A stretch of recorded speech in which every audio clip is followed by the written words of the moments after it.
Voilà. Bonjour à tous. Vous me dites si vous voyez pas l'écran qu'on partage, hein. Je démarre ma présentation. Aujourd'hui, on va parler de convection profonde.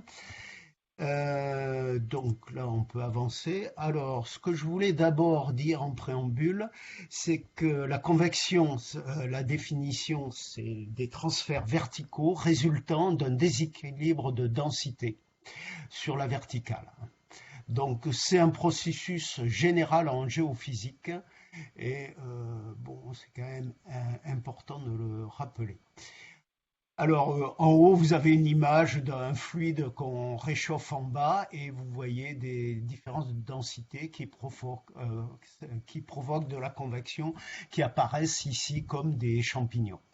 Alors pour l'atmosphère, c'est un processus essentiel, surtout dans les tropiques, et c'est un processus à échelle très très fine, c'est-à-dire kilomètres, mais même inférieur au kilomètre, ce qui pose de très gros problèmes de représentation dans les modèles, et il faut dire que les modèles de prévision sont pas très bons sur la convection, et particulièrement sur l'Afrique de l'Ouest. On reviendra là-dessus plus tard. Bon, la conclusion, c'est que la prévision des précipitations convectives sur cette région est la tâche la plus difficile pour les prévisionnistes. Bon. Alors, la suite des transparents, on va essayer de répondre à une question. Est-ce que la convection sur l'Afrique est différente des autres régions? Voilà. Alors, hop. Donc, on commence par cette figure qui vient de Zipser. À l'échelle globale, vous avez une représentation des orages les plus intenses pour leur hauteur maximum. Et les orages les plus intenses représentent 1% du queue de la distribution. Alors, ce que vous voyez, c'est que dans les tropiques, il y a plus de convection et particulièrement intense, surtout sur l'Afrique, avec des sommets qui culminent facilement à 15 km. La hauteur de la tropo est même supérieure. Vous voyez également que dans les latitudes tempérées, il y a des zones importantes aussi de convection très profonde, comme les grandes plaines américaines. Et c'est d'ailleurs pour ça que les Américains ont beaucoup travaillé sur la convection profonde. Et ils nous ont appris beaucoup de choses. Alors, pour la suite, l'Afrique est caractérisée par des orages très très profonds et très intenses avec beaucoup d'activité électrique. Le deuxième aspect, c'est la variabilité temporelle. Vous avez ici, la deuxième figure, une autocorrélation des précipitations d'un jour sur l'autre. Donc quand c'est rouge, ça veut dire il y a beaucoup de persistance, ça veut dire que s'il pleut aujourd'hui, il y a de fortes chances qu'il pleuve demain. Voilà. Alors que sur l'Afrique, c'est en bleu, sur l'Afrique de l'Ouest en particulier. C'est bleu, ça veut dire que c'est une corrélation négative. C'est-à-dire s'il pleut un jour, il y a de fortes chances que le lendemain, il ne pleuve pas. Donc les pluies, les événements convectifs sont brefs et durent maximum un jour. Alors ceci est vrai à l'échelle des orages, mais c'est vrai également à l'échelle journalière, mais c'est vrai également à l'échelle de la saison. On le verra plus tard. Et l'autre aspect, c'est la variabilité spatiale qui est extrêmement forte. Alors, pour illustrer cet aspect, ici vous avez la variabilité sur le domaine d'1 degré carré d'Amakach au Niger, équipé de beaucoup de pluviomètres. Vous voyez qu'à l'échelle d'une saison, vous pouvez avoir un gradient de 460 mm sur 24 km. Ça veut dire que d'un village à l'autre, vous pouvez avoir des précipitations très très différentes, même à l'échelle de la saison. Ici, un écart de l'ordre de 50%, du simple au double même. Voilà. Alors, pour la variabilité interannuelle dont je vous parlais, vous voyez qu'il y a des saisons, des années très sèches comme 2006 et 2007 en bas, et d'autres très humides. Mais à l'intérieur de ces zones, vous avez, comme toujours, des variabilités spatiales qui sont énormes. Alors, ce qu'il faut souligner, c'est que si la convection est si intermittente et intense en Afrique, c'est associé à un environnement qui est très sec et subsidant en moyenne. Alors ici, vous avez l'inhibition convective qu'on appelle la SIN, qui est comme le couvercle qui empêche la convection de se déclencher. La SIN sur l'Afrique est très forte et particulièrement sur le Sahel, comme vous voyez dans les zones vertes, jaunes jusqu'au orange, où là vous avez au-dessus de 200 joules par kilomètre carré. Euh, donc, vous comprenez qu'à partir de là, le déclenchement de la convection est difficile et difficile à prévoir. L'autre chose que vous savez également, mais qu'il faut rappeler, c'est que en altitude, l'Afrique est sous l'influence de la branche subsidante de la cellule de Walker. Donc là, vous le voyez illustré par un champ de potentiel de vitesse à 200 hectopascales. Vous êtes familiarisé avec ce champ et vous voyez que c'est divergent très fortement sur l'Asie, l'Inde, qui correspond à la période de mousson, et que donc il y a une zone d'ascendance moyenne, et que par contre, en moyenne, c'est divergent sur l'Afrique et l'Atlantique. Et même si on tient compte de l'anomalie par rapport à la saison, vous voyez que le signal est beaucoup plus petit. Donc, l'Afrique est sous l'influence de cette subsidence de grande échelle. Du coup, l'atmosphère est très sèche et ça explique également le fait que la SIN est très forte, l'inhibition convective. Alors, à partir de là, il y a un paradoxe, c'est que bien que on va revenir en arrière là. Hop, voilà. Alors ici, le paradoxe est illustré par cette figure où vous avez l'eau précipitable, dont on a beaucoup parlé, et la distribution statistique des précipitations en fonction de l'eau précipitable. Vous voyez que sur le Pacifique, donc les océans tropicaux, vous avez une relation avec un seuil. Il faut un minimum d'eau précipitable, d'humidité sur la colonne pour avoir des précipitations. Et ce seuil dépend de la température, c'est-à-dire que plus la température est chaude, plus le seuil est haut. C'est-à-dire, mettons, il y a des seuils qui peuvent, sur les zones très chaudes, être à 70 mm. Et parallèlement, vous avez une étude statistique qui a été faite avec des observations sur le Sénégal, qui a des températures très chaudes, hein, vous voyez, et vous voyez que le seuil est beaucoup plus bas, de l'ordre à partir de 40-45, si bien que sur le Sahel, typiquement, vous n'aurez pas de convection tant que vous dépasserez pas ce seuil de l'ordre de 45.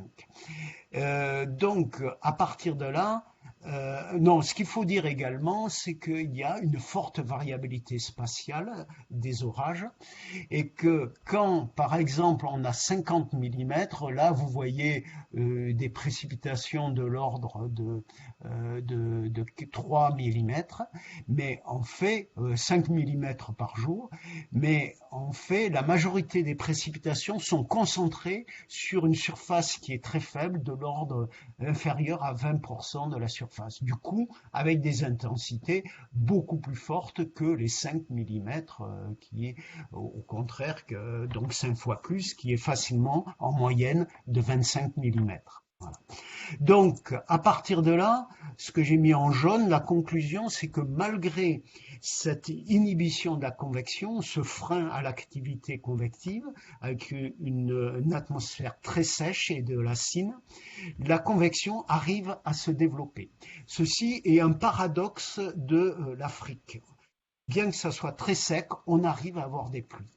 Et une des raisons, mais pas l'unique, est justement dans ce que j'ai présenté la semaine dernière, dans l'activité des ondes d'Est. Et vous aviez vu la semaine dernière que les ondes d'Est, quand elles sont actives, forcent la convection dans certaines zones, au niveau du Talweg et devant le Talweg. Et réciproquement, je vous avais dit qu'une fois que la convection est déclenchée, elle envoie de l'énergie qui alimente l'oscillation de l'onde d'Est. Voilà.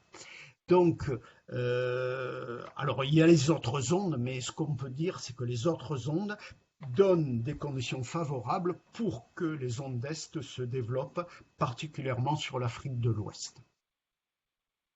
Voilà, après cette introduction peut-être un peu longue, pour présenter les spécificités de la convection en Afrique, très intense et très intermittente, je vais passer aux bases scientifiques. Alors, pour ça, je commence toujours par ce transparent que j'aime bien, qui résume l'essentiel des choses qu'il faut comprendre et dont il faut tenir compte pour prévoir la convection. La convection, vous voyez, dépend de 4 types de facteurs. Les premiers facteurs connus depuis très longtemps, ce sont les ascendances. Et pour qu'il y ait des ascendances, il faut de l'instabilité convective. Donc ça, c'est typiquement ce que vous connaissez, que vous avez appris à l'école. Il faut de la CAPE. On y reviendra dessus. Mais c'est la cause première de la convection. Pour qu'il y ait de la convection, il faut de l'instabilité convective, mais qui est conditionnelle, c'est-à-dire qu'elle ne peut pas se déclencher tout seul, il faut donner un coup de pouce. Et quand on regarde les ascendances, le frein qu'il peut y avoir, dont j'ai déjà parlé tout à l'heure dans l'introduction, c'est la SIN, l'inhibition convective. Donc ça, c'est le premier facteur. Mais le deuxième facteur, c'est que comme on est dans un fluide, et qu'il y a conservation de la masse, si quelque part il y a une ascendance, forcément dans l'atmosphère, proche ou lointaine, on doit avoir une subsidence. Du coup, la convection va bien se développer si il y a la subsidence est favorisée. Donc, le deuxième critère qu'il faut regarder, c'est est-ce qu'il y a les subsidences sont défavorables. On y viendra tout à l'heure. Pourquoi il y a des subsidences? C'est en particulier parce qu'il y a de l'évaporation des précipitations, mais pas uniquement. Et l'évaporation des précipitations permet de refroidir l'atmosphère, l'aidant à subsider. Et en même temps, à l'approche du sol, comme la subsidence est bloquée, on stocke l'air froid qui s'étale et ça correspond à un courant de densité qui lui-même permet de redéclencher la convection qu'on voit à travers cette boucle. Voilà. Donc ça, on en parlera tout à l'heure. Le troisième facteur, dont il faut se rappeler, c'est le cisaillement de vent ou l'hélicité. L'hélicité, c'est le couplage entre tourbillon et ascendance. Donc c'est moins important sur l'Afrique, mais pour organiser la convection, il faut du cisaillement. Et le quatrième facteur, ce sont les autres forçages. Les autres forçages, c'est la grande échelle. Mettons la cellule de Hadley, l'orographie, la surface qui peut forcer la convection, couplée à un cycle diurne, les ondes de gravité, le rayonnement, par exemple la nuit, le refroidissement en haut des nuages permet au sommet, de développer de la convection dans la nuit. Bon, donc ce transparent, ce diagramme, pour moi, il est très important parce que vous avez le résumé de ce qu'il faut savoir pour comprendre la convection. On ne peut pas regarder uniquement l'instabilité convective, il faut regarder les critères associés qui sont favorables aux subsidences et aux courants de densité. Il faut regarder le cisaillement de vent et également la grande échelle et les forçages de la couche limite. Avant de détailler tout ça, je vous montre ici un exemple de forçage de grande échelle qui vous est connu, puisqu'on en a parlé la semaine dernière, c'est le forçage par les ondes d'Est. Donc là, vous reconnaissez le schéma conceptuel des ondes d'Est que j'ai détaillé la dernière fois, la semaine dernière, et donc avec 3 niveaux, 600, le niveau du JEA, 600-700, le niveau intermédiaire à 850 hectopascales où on peut avoir des circulations fermées, et la surface. Alors, ce qui est important, c'est qu'à côté, j'ai rappelé la symbolique des zones de convection.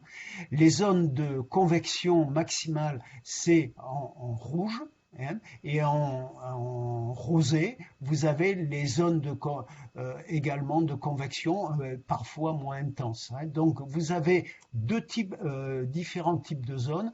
La zone la plus rouge, ça correspond au voisinage du Talweg.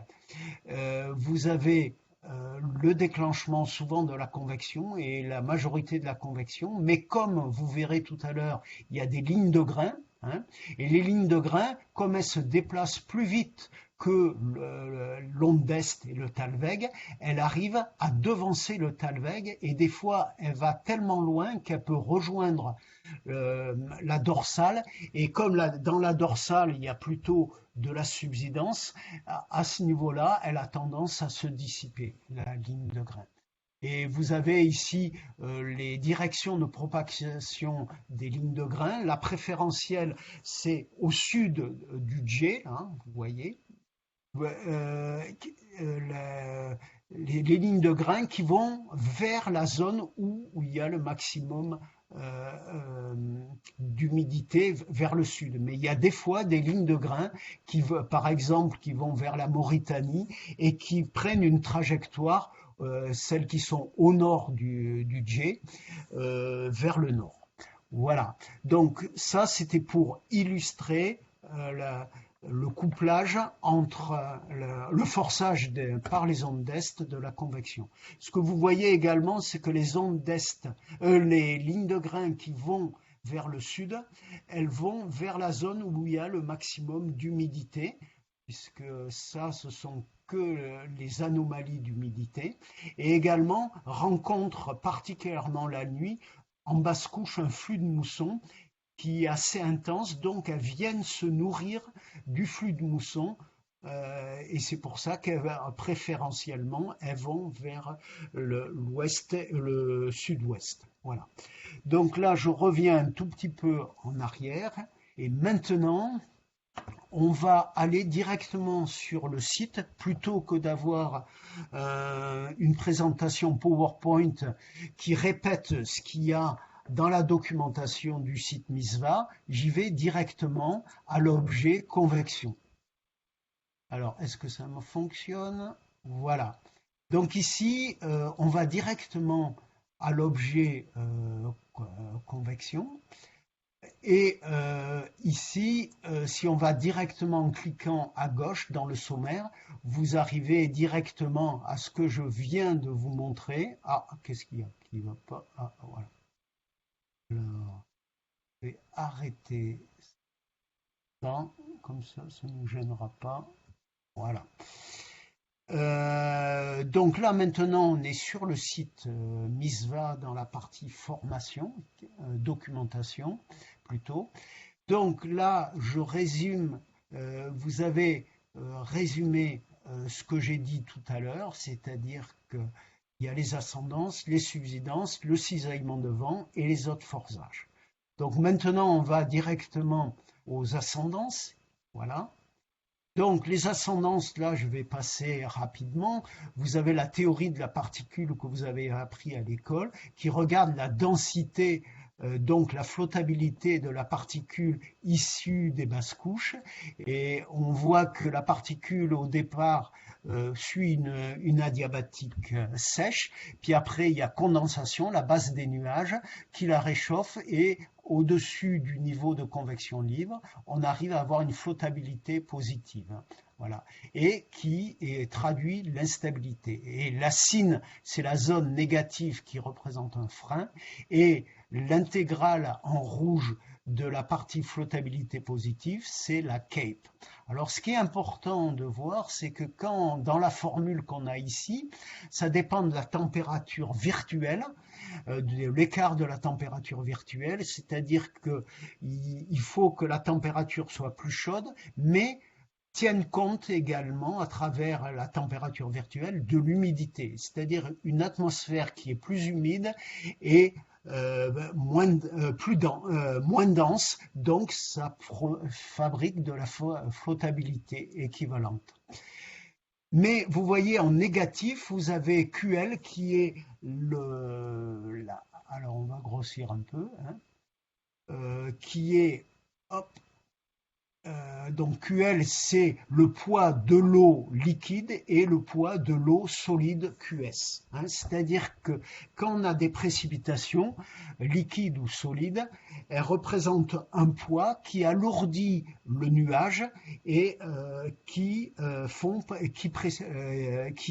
et cette charge diminue la flottabilité à tel point que les subsidences sont alimentées, comme on va voir, par l'évaporation des précipitations, mais également par la charge, le poids de l'eau que les nuages contiennent. Voilà. Donc voilà en gros il faut dire. Donc pour résumer, ce qui est favorable, c'est avoir de la cape, et qui est plus fort dans la journée à cause du cycle diurne de la couche limite, qui est plus chaude et humide dans l'après-midi. C'est pour ça que la convection se déclenche souvent l'après-midi. Le PW, on l'a vu tout à l'heure, doit être supérieur à 40 mm pour l'Afrique de l'Ouest. Et le SIN, c'est défavorable. Mais par contre, ce qui est important, c'est que quand il y a de la SIN, ça empêche la convection de se déclencher tout de suite. Donc ça permet d'augmenter l'énergie des basses couches, donc d'augmenter la cape et l'eau précipitable. Dans cette théorie, il faut faire attention parce qu'il y a d'autres facteurs qui jouent sur la flottabilité, et la théorie est très simple. Il y a l'entraînement, c'est-à-dire que quand la convection traverse des zones très sèches, il y a un mélange qui diminue la flottabilité par entraînement d'air sec et évaporation de l'ascendance. Et par ailleurs, comme je l'ai dit, la charge en eau est très importante parce qu'elle réduit la flottabilité. Mais ce qui est très important, ici je parle du cisaillement, c'est que très tôt, Luhmann a montré que quand il y avait du cisaillement, ça permet aux précipitations de tomber à l'extérieur de l'ascendance. Ça permet de découpler donc l'ascendance de la subsidence. Et ça, c'est très important, on va y arriver plus tard. Le deuxième facteur, donc, c'est les subsidences. Donc, les subsidences et courants de densité. Donc là, alors, on va déplacer ça qui nous gêne. Donc, comme j'ai dit, on est obligé dans l'atmosphère d'avoir des subsidences à cause de la conservation de la masse. Bon. Alors, du coup, c'est intéressant de savoir quel type de subsidence on a. Il y en a plusieurs types qui dépendent de leur intensité et de leur taille. Les plus intenses, et qui se produisent à micro-échelle, c'est-à-dire à des échelles inférieures au kilomètre, avec des vitesses qui peuvent atteindre 15 mètres secondes, vers le bas.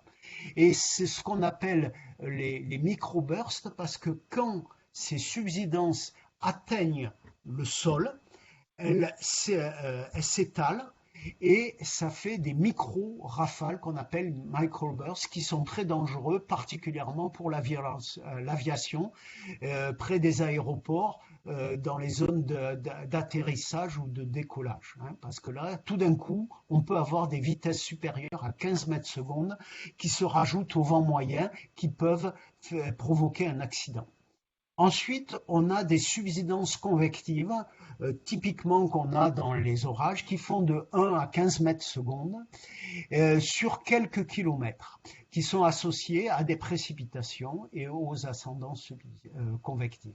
Après, on a les subsidences de mésoéchelle qui font quelques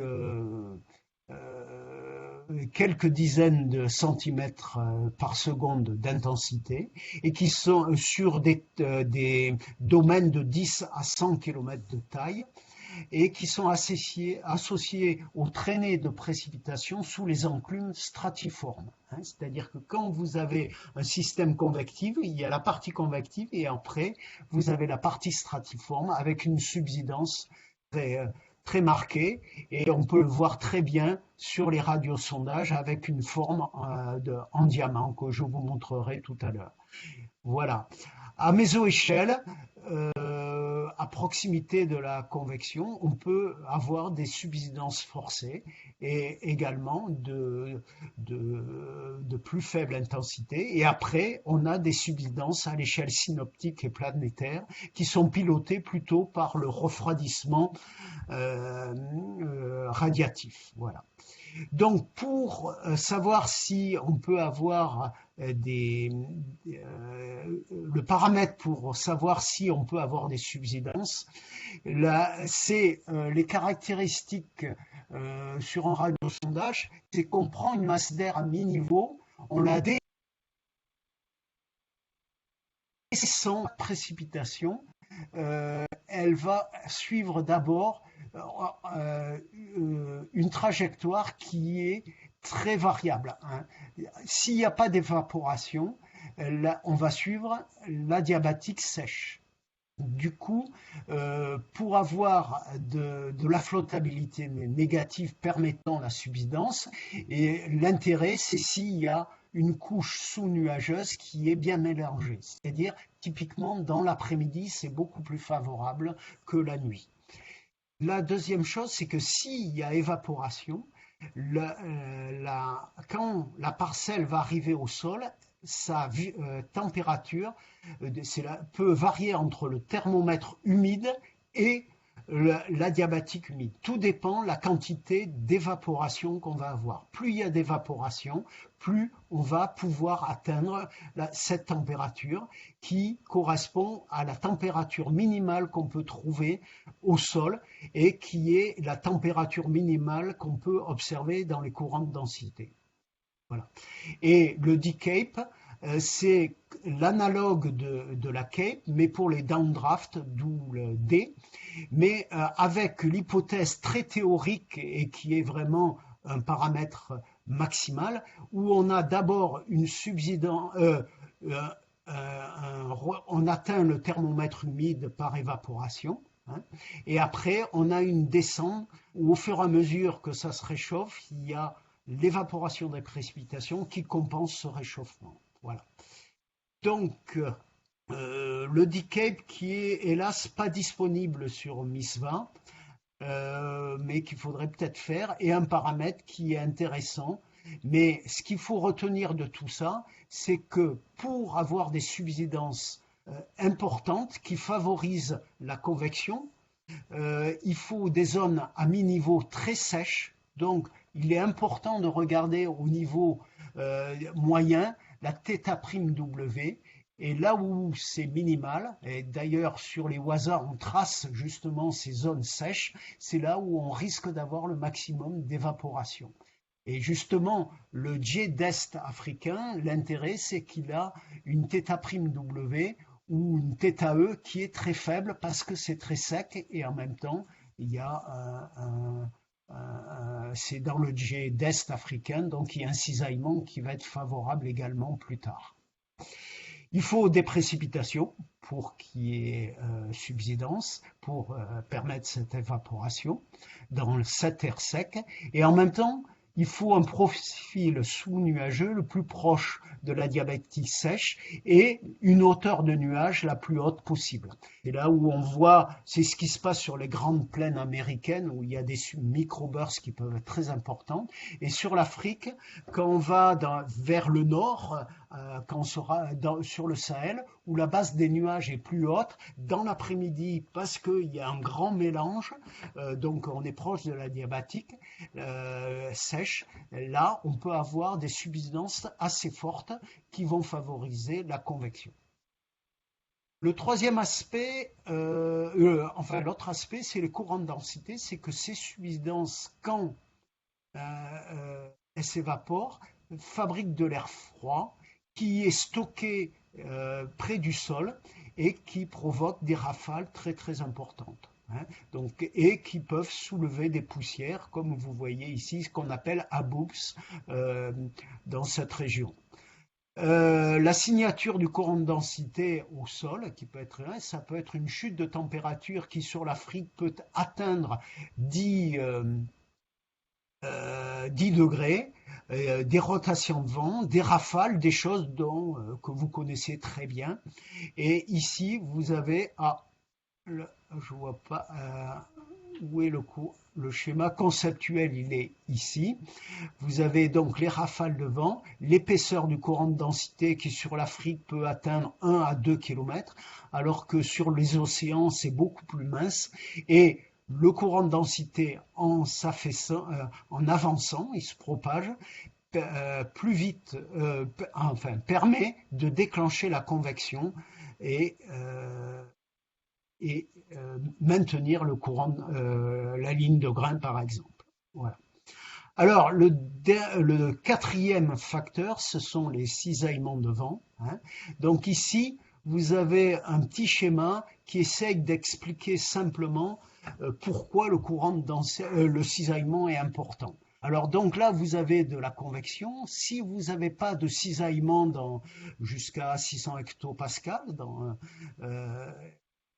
parce que si vous n'avez pas de cisaillement, vous avez des courants de densité qui sont symétriques, qui s'étalent d'une manière cylindrique. Voilà.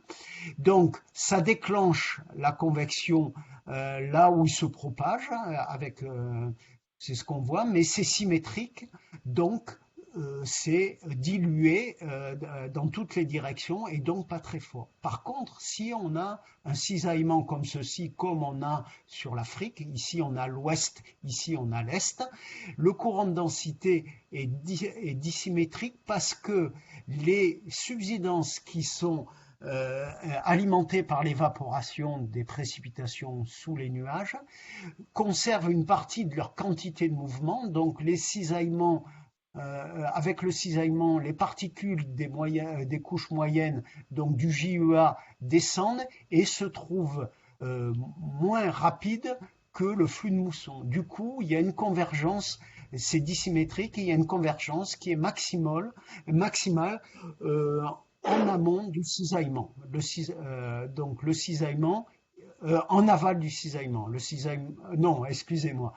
En amont du cisaillement, le cisaillement, c'est la différence de vent entre 600 et les basses couches. Oui, il y a une question? Voilà. Alors, voilà, donc la règle générale, c'est que quand le courant de densité tend à se déclencher avec de nouvelles cellules sur le bord en aval, sur son bord en aval du cisaillement. Voilà. Donc ça, c'est la règle générale. Après, les autres forçages, vous avez les forçages synoptiques, comme je vous ai montré tout à l'heure, et dont on a parlé aussi la semaine dernière, avec les ondes d'Est, mais pas uniquement. Il y a la cellule d'Adley qui fait le forçage. Il peut y avoir le forçage aussi par les ondes de plus grande échelle, etc. Après, il y a des forçages qui sont plus petite échelle, comme le forçage orographique, mais il faut savoir que sur l'Afrique, il y a peu de relief. On y reviendra tout à l'heure, à part le plateau de Jos, le Darfour, l'Aïr, les montagnes du Cameroun, le Fouta Djallon. Je parle surtout de l'Afrique de l'Ouest, parce qu'après, à l'Est, vous avez le plateau éthiopien qui est une zone d'activation de la convection et de déclenchement. Vous avez les circulations côtières qui sont très très importantes, hein. C'est-à-dire que le contraste thermique entre le continent et l'océan provoque des brises de terre ou des brises de mer, hein. Donc dans ce cas sur l'Afrique avec les zones plus froides sur la langue d'eau froide sur l'équateur, mais également à la côte, aide à fabriquer des brises côtières qui déclenchent souvent la convection près de la côte. Vous avez également le couplage avec la surface, c'est-à-dire que quand vous avez à la surface des zones plus humides, qui sont plus fraîches, vous créez des zones de convergence comme des brises qui favorisent la convection. Vous aurez un schéma conceptuel juste au-dessus. Après, vous avez des lignes de convergence, c'est-à-dire que les courants de densité dont j'ai parlé tout à l'heure déclenchent la convection, la maintiennent, mais une fois que la convection s'est dissipée, ces courants de densité et leur hétérogénéité de flottabilité persistent et créent des zones de convergence, et le lendemain, la convection peut se redéclencher là où il y a ces zones de convergence résiduelles. Après, il y a des zones de régénération des orages. Typiquement, quand il y a eu un orage, après il se dissipe, mais il reste un tourbillon et des hétérogénéités de température également et d'humidité qui peuvent favoriser le déclenchement de la convection le lendemain. Voilà. Donc ça, c'est au-delà de la trace en termes de courant de densité. Vous avez également les ondes de gravité. Alors ça, les ondes de gravité, c'est un phénomène qui est un peu complexe. Mais quand vous avez de la convection, je crois que c'est le schéma qu'on peut revenir. On peut revenir en haut. Ah non, vous l'avez pas ici. Non, je croyais. On revient là. C'est ailleurs. Voilà. Donc, dans la documentation, donc vous avez les ondes de gravité qui se propagent à l'extérieur de la convection, qui provoquent des ascendances et des subsidences qui se propagent très vite à l'extérieur de la zone de convection. Ça peut atteindre des vitesses de 50 mètres secondes, et du coup, ces ondes peuvent par moment déclencher des orages, mais à grande distance d'un orage qui a eu lieu. Après, vous avez bien sûr le cycle diurne de la surface continentale qui peut être très forte et qui aide la convection à se déclencher dans l'après-midi en général. Voilà, alors après, ce dont je voulais parler, c'est également d'organisation de la convection. On distingue trois types d'organisation de la convection qui est résumé par ces petits schémas ici.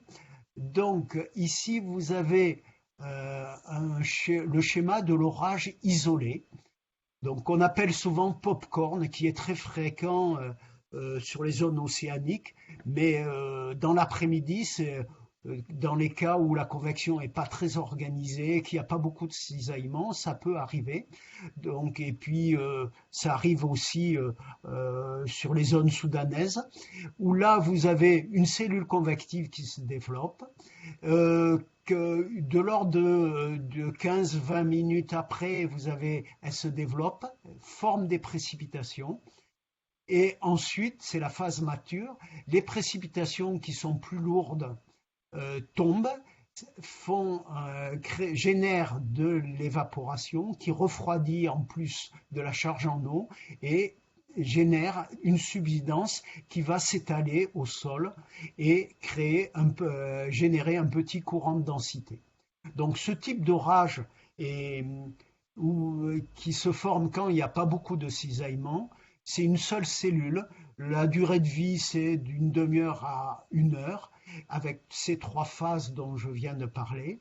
Et ce qui est important, c'est que les conditions typiques, c'est quand il n'y a pas beaucoup de cisaillement de vent. Voilà. Euh, voilà. Et c'est un orage qui est commun sur l'Afrique de l'Ouest, en particulier au sud du JEA en été, et là où le cisaillement est faible. Ce n'est pas associé à des phénomènes très dangereux, à l'exception occasionnelle de micro-rafales, dont j'ai parlé tout à l'heure. Et la propagation de ces petits orages correspond à la vitesse moyenne de la couche qui est convectée, donc pas très rapide. Le deuxième type d'orage qui est très fréquent sur l'Afrique et particulièrement sur le Sahel, c'est le multicellulaire. Donc l'ingrédient clé, c'est un cisaillement modéré à fort dans une direction. Il y en a beaucoup en Afrique, parce que justement, avec le JEA, on a un cisaillement qui est uniquement dans une direction, qui est de l'ordre de 15 mètres secondes sur 3-4 km. Voilà. Donc, c'est un cisaillement qui est moins fort que ce qu'on peut voir mettons, sur les grandes plaines américaines, mais c'est très important pour structurer la convection. Donc, c'est un groupe de cellules qui sont à des cycles de vie différents.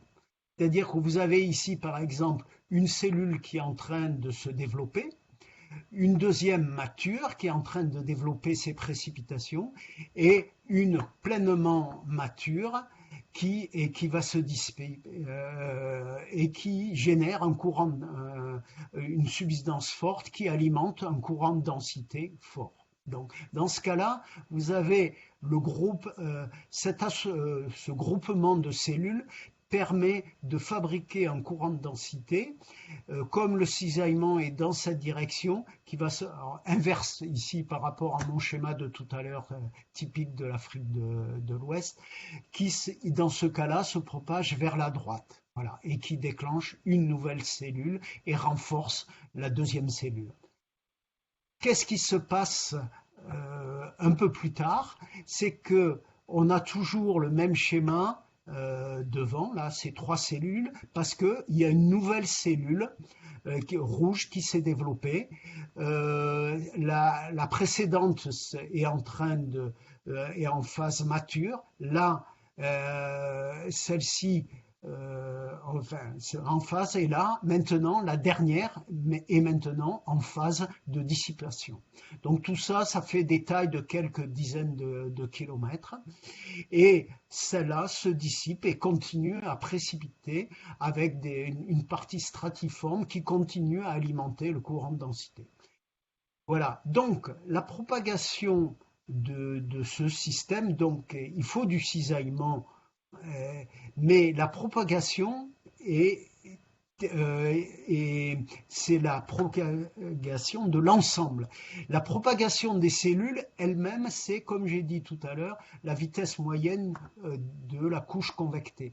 Mais comme au fur et à mesure, on déclenche une nouvelle cellule dans la direction de propagation du courant de densité, en fait, la ligne de grain arrive à se déplacer plus vite que le vent moyen, et typiquement sur l'Afrique, sur le Sahel, elle se déplace à la vitesse de l'AEJ, donc du JEA, du jet est africain. Voilà.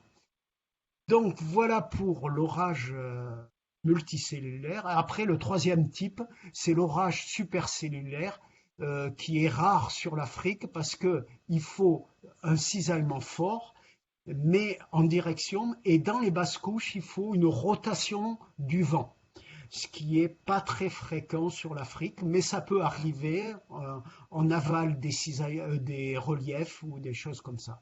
Mais ce sont les orages les plus violents avec des tornades et de la grêle, etc. Parce que en fait, c'est une seule cellule au lieu d'être multicellulaire qui a beaucoup de rotation et qui arrive à être tellement puissante en vitesse verticale qu'elle maintient les grêlons en suspension. Voilà. Donc voilà. Là, donc, oh, ça fait déjà presque, ça fait 3 quarts d'heure et j'y ai quand même. euh, euh, alors, je vais parler maintenant du schéma conceptuel de la ligne de grain. Donc, la ligne de grain, je vais y arriver assez rapidement. Donc, comme représenté par euh, ce schéma, vous avez en 3 boîtes une partie convective avec des ascendances très fortes, des précipitations qu'on voit. Vous avez la partie stratiforme avec des subsidences plus faibles et le courant de densité.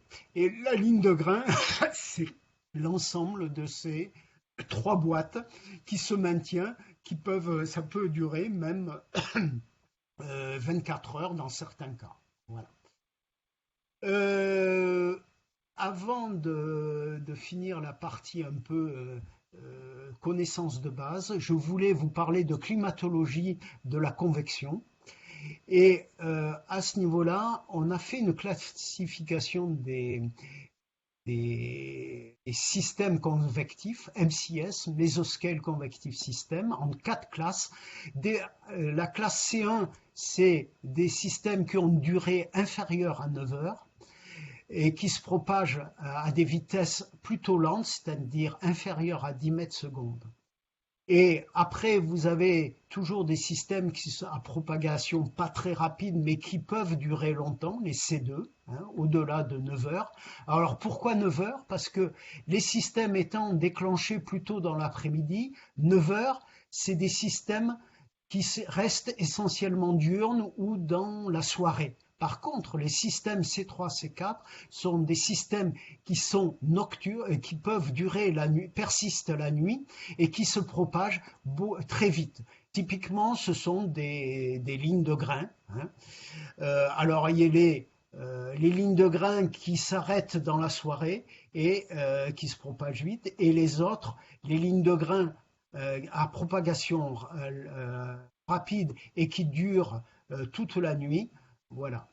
Donc là, vous avez une climatologie, euh, voilà, où vous avez, alors, sur l'Afrique de l'Ouest, j'ai pas vous aurez le temps de vous.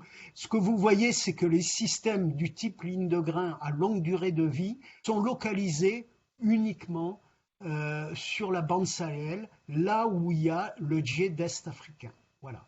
Et ce qui est important, c'est que ces systèmes produisent 80% des précipitations de la zone sahélienne. Voilà.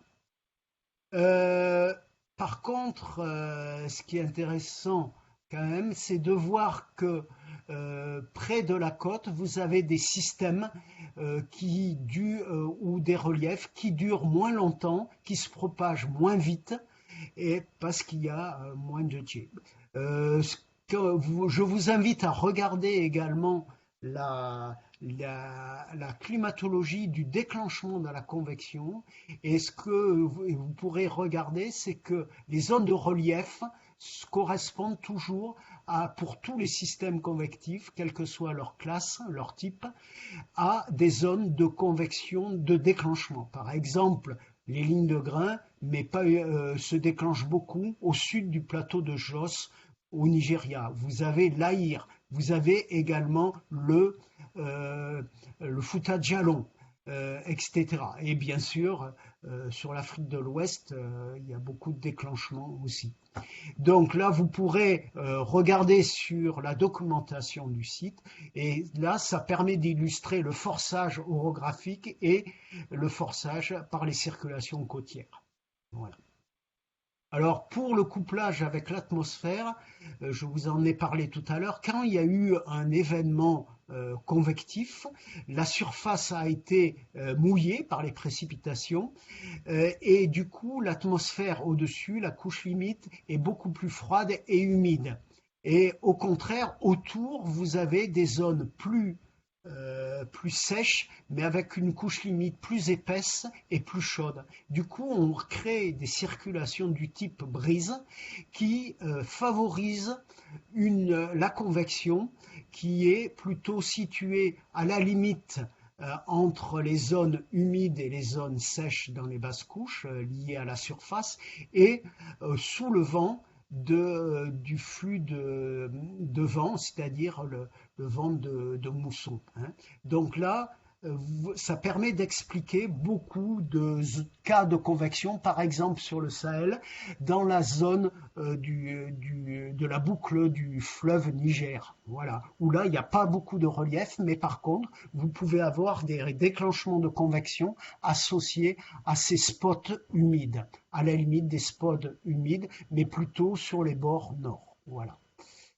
Alors, pour les produits adaptés pour regarder la convection, avant de passer aux illustrations, vous pouvez, il faut regarder dans le handbook, vous avez le chapitre télédétection qui détaille tout ça, mais ce sont des produits qui sont essentiels pour suivre la convection. Par exemple, là, vous avez avec une imagerie infrarouge, mais on peut le voir en visible, un système convectif toutes les 5 heures, là, à peu près, oui, 5 heures, 3 heures, qui est en train de se dissiper et qui, après s'être dissipé, génère un courant de densité qui redéclenche la convection dans l'après-midi. Donc, ça, vous voyez l'utilité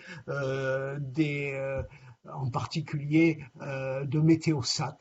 Et donc là, MISVA ne propose pas d'accès direct aux produits satellites. Il faut travailler, comme vous avez l'habitude de le faire avec Synergie ou Puma, avec ces produits pour permettre de suivre l'activité convective.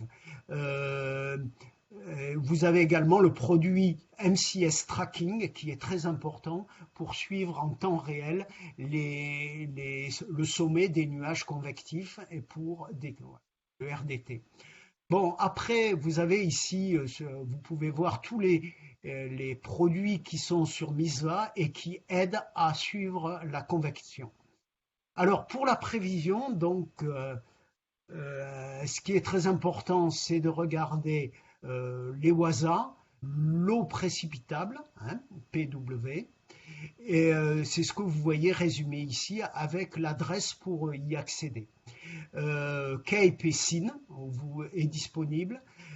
Par contre, bon, c'est assez délicat à utiliser parce qu'il y a une variabilité spatio-temporelle qui est très très forte.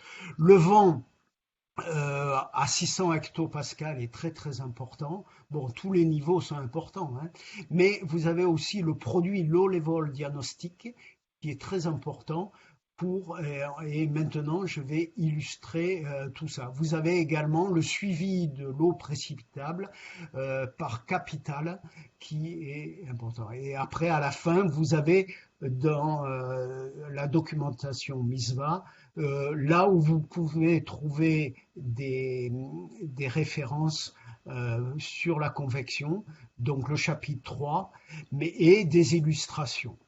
Alors, pour continuer, passer vraiment à la partie alors là, j'ai fini la partie état des connaissances. Je peux prendre des questions si vous voulez, mais là, je voulais vous montrer quelques exemples.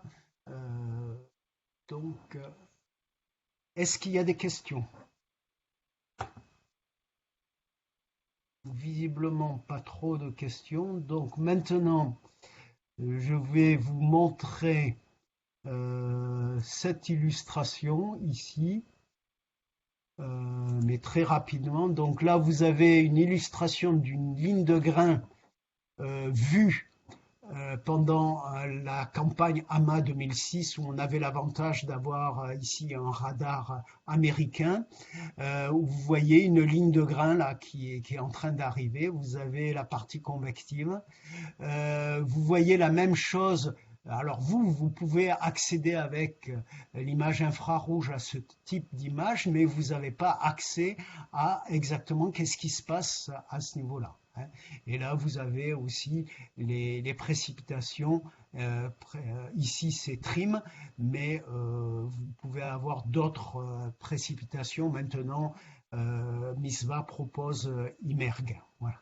Donc là, c'est un exemple d'image, mais ce que je voulais vous montrer ici, sur ce cas-là, vous avez des sondages très fréquents qu'on avait pendant la AMA, où là vous avez les valeurs de CAPE qui sont très importantes, c'est pratiquement 3000 à 4000 joules par kilogramme, et la SIN qui est de l'ordre d'une cinquantaine, centaine.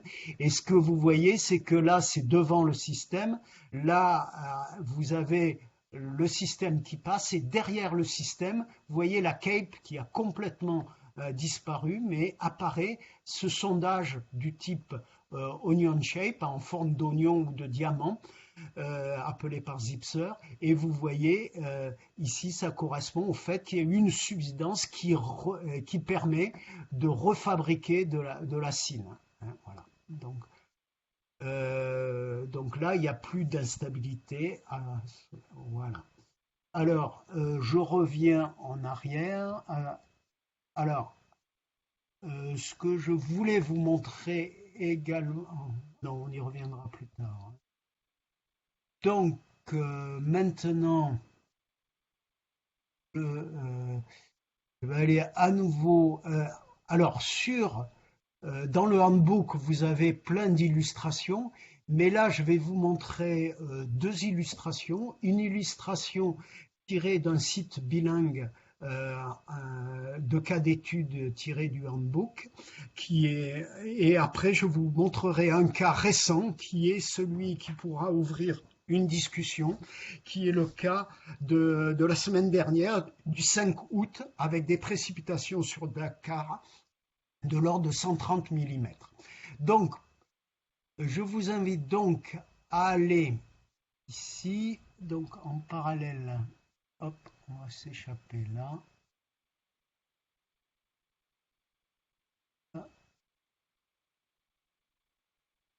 Donc ici, vous avez ce site African Forecaster Handbook, Case Studies. Et donc là, il est en anglais ou en français. Donc en français, le voici, il y a quelques explications. Vous avez deux photos du Sahel à deux saisons différentes, c'est exactement la même scène. Donc vous voyez sec et humide, donc c'est l'hivernage. Et maintenant, on va à la liste des cas d'études. Vous avez plusieurs cas d'études et je veux vous montrer ce cas d'étude qui est un cas d'onde d'est associé à la convection. Donc, on peut le regarder de différents. C'est un cas typique d'onde d'est. Donc, on peut commencer à regarder ce cas. Et vous voyez, on peut le regarder à grande échelle, à l'échelle synoptique, et également regarder l'activité convective. Donc, moi, je vais me contenter de regarder l'activité convective. Et on va regarder. Donc, on va se placer on va regarder d'abord les WASA. Là. Alors le WASA, elles sont là, elles s'affichent ici, et on peut les afficher en plus grand là. Donc on va, non, alors on se déplace. Donc tout ça, vous pouvez le faire tout seul. Hein. Voilà. Donc là, vous avez une WASA. Voilà. Et vous pouvez en regarder plusieurs. Et nous, on va regarder le 15. Voilà. Donc le 15 août, c'est intéressant parce que là, il y a une onde d'est que vous voyez ici avec son Talweg qui est très fort, son Talweg. Vous avez une poussée de mousson très forte. Et voilà. Attendez, voilà. Et on peut, vous voyez ici qu'il y a de la zone de convection, vous avez un noyau de JUA très important, et là vous avez un Talweg qui précède également. Donc ce jour-là, alors on peut quand même regarder ce qui se passe un peu plus tard. Ah, attendez, non, hop là, et maintenant,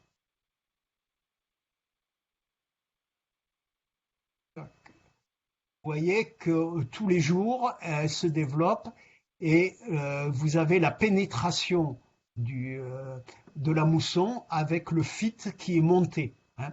On le voit bien dans cette animation d'image. Et là, le système qu'on va regarder, il est à l'avant de ce Talweg. Et on va revenir en arrière et après, il est en train de sortir. Voilà. Donc là, on revient au 15 et le 15, on va se placer à l'image satellite le 15.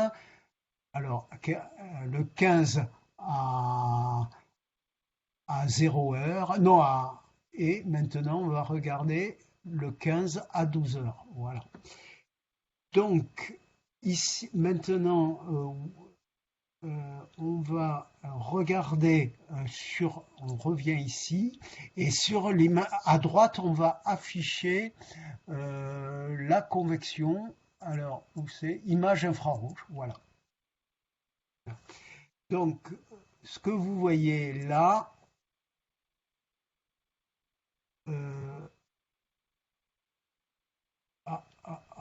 alors, donc ce que on va avancer, je ne comprends pas. Donc là, vous avez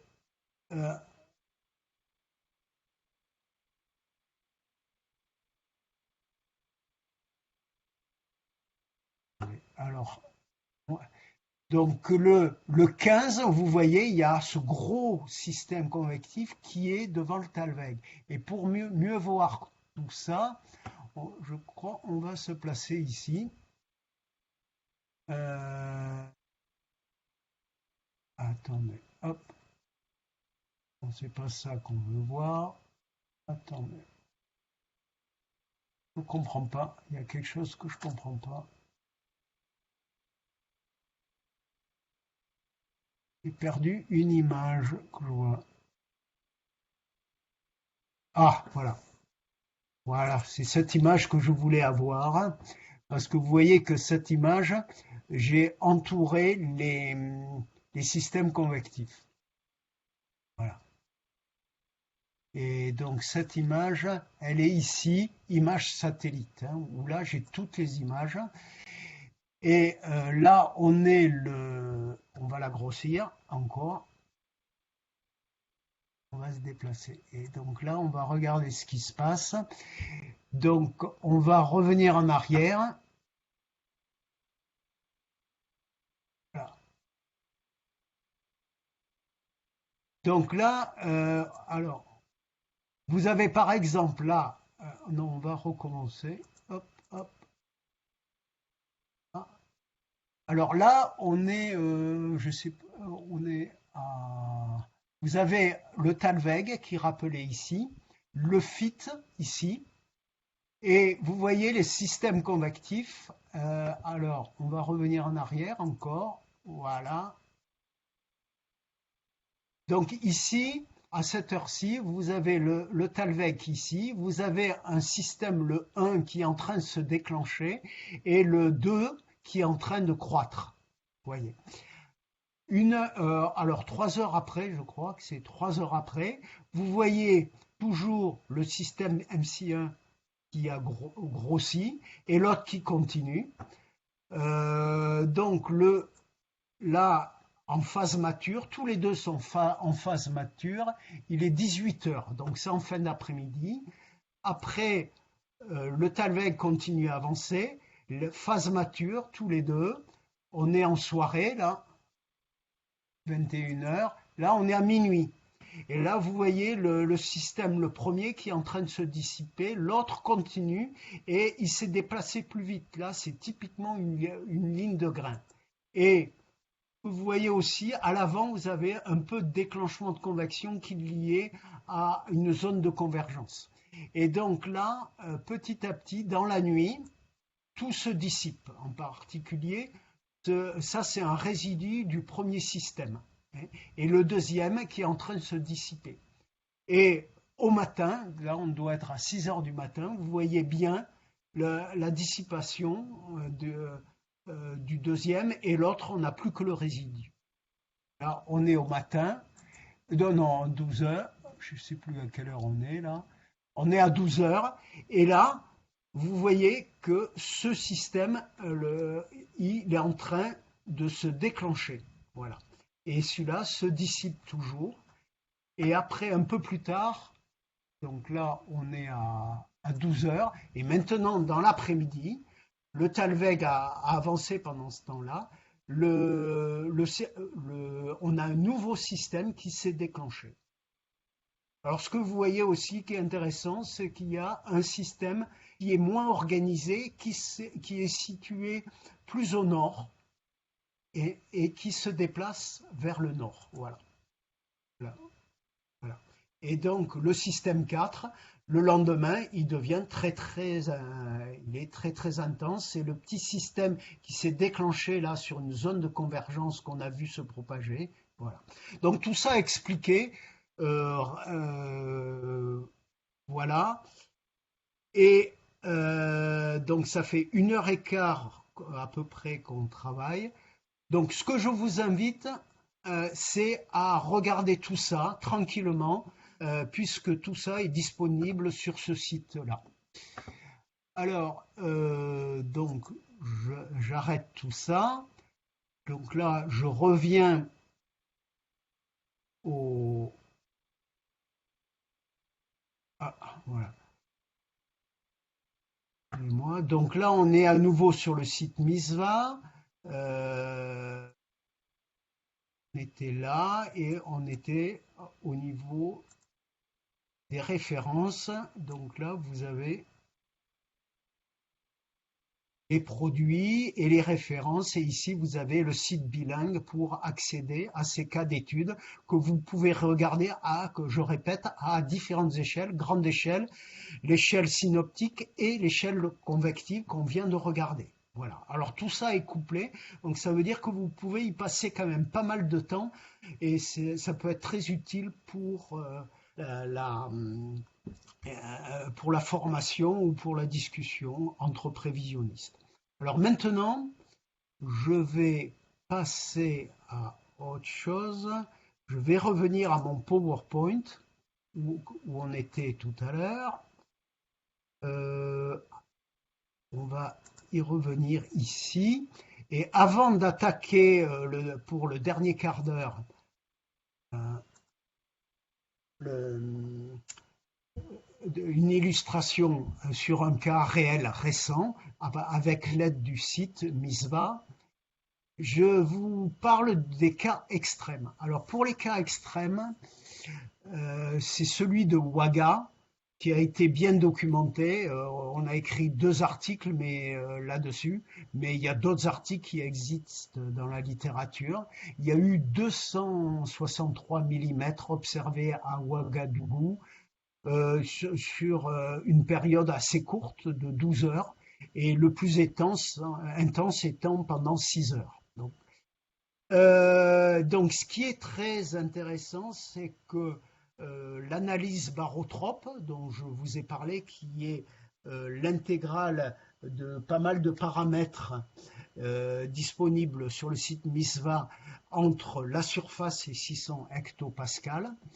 Et dans l'article en question, le premier, on utilise cette analyse barotrope pour illustrer ce qui se passe dans les cas extrêmes d'ondes d'est qui arrivent à déferler, et en déferlant, la convection qui au départ était plutôt du style ligne de grain devient comme dans un cyclone tropical, et peut provoquer des précipitations très très fortes.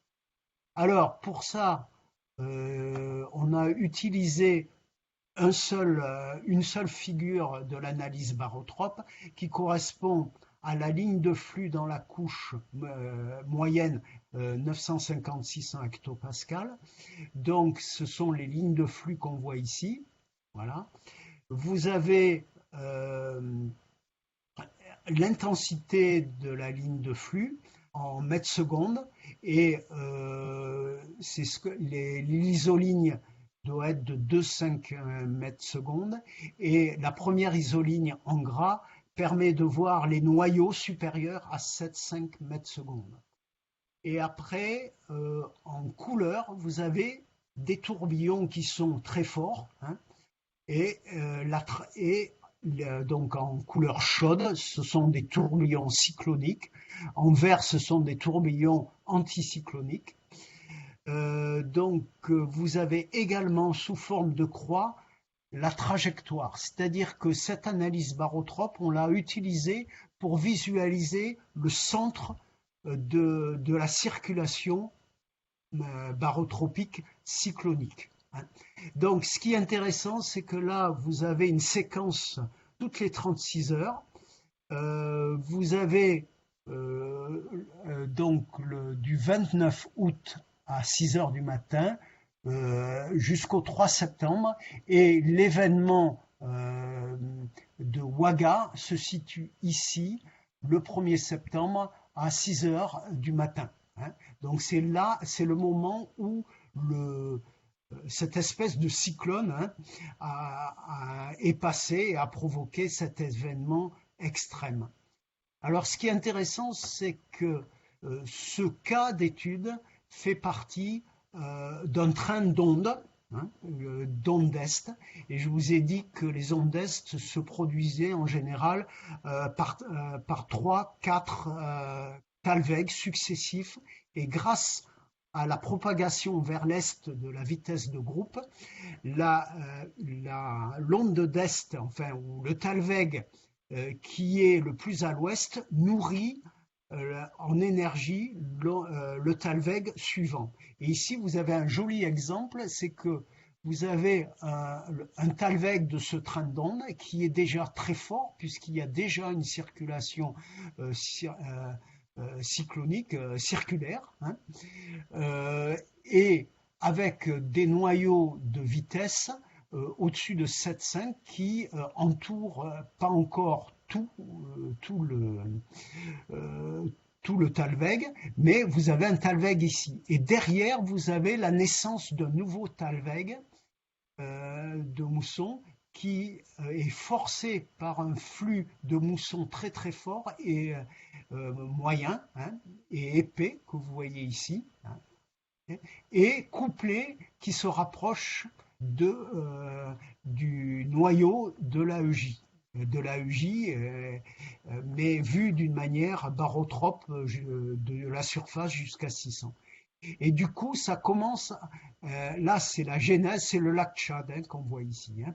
Donc sur le lac Tchad, ça commence à tourbillonner et 36 heures plus tard, vous voyez la trajectoire, au départ la trajectoire avec des croix toutes les 3 heures, la trajectoire est assez lente et vous avez là le début d'une circulation barotrope fermée avec un noyau partout supérieur à 7,5 mètres secondes. Je crois que le gras c'est 10 mètres secondes.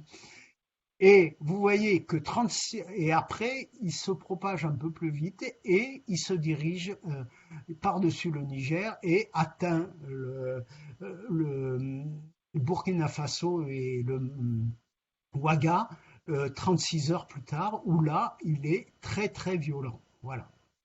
Et c'est là où il y a le maximum de précipitations.